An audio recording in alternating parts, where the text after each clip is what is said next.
part of the gameplay have you improved most since the first Evil Within? And is there anything that has been altogether changed? You have much more options this time. You know, we have obviously the sneak elements there. With bigger stages, there's more options to run away, and fighting is always that option. So it really leaves it up to you as the player to how you want to play, and you have to gauge the situation and how you're going to respond to it. But Sebastian actually has a tool now that can kind of help him navigate this world, and that is the communicator device. What does the communicator device allow him to do? So, like you saw in the trailer, it's a communication device for him to stay in touch with Kidman, who's outside in the real world. But because of how STEM is sort of collapsing and in this state, it can respond to things that have happened within this world. So in the game, we call them sort of resonances or residual memories. So you can see things or chase down things that have happened in the past, and that can lead you to other objectives or to find items, or it could even be something terrible waiting for you. But it's up for you to sort of like take that extra step to follow these sort of leads that are coming through this communicator to explore.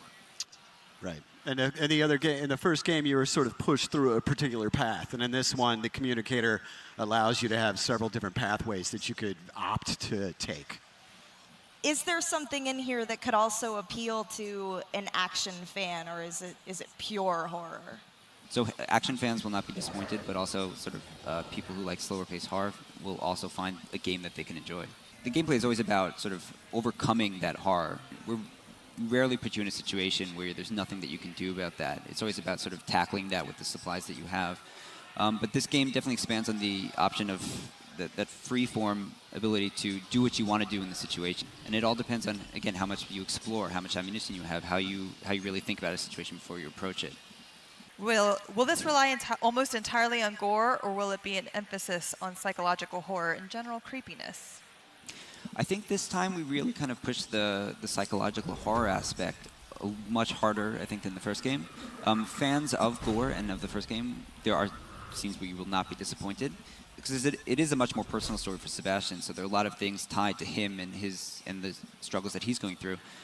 And just the shape of the reality around you, it's much more tied to the sort of psychological feel that I feel this time. Is there still an upgrade system, and how does it work? And then, in addition to that, will we start off with only 5 seconds of sprinting?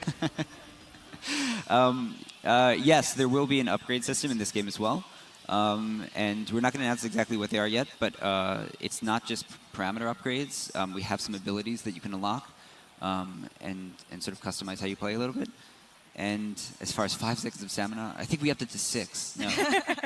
But it's definitely still something you need to be concerned about when you play. But you've got to have that in. You have to have that stress, that additional stressor on top of everything else. It's like, I'm running out of breath. What am I doing here? Ultimately, that's what humanizes Sebastian and makes him a cool character that we can play. Yeah, whatever, he's pretty roughed up, though. So. Yeah, I mean...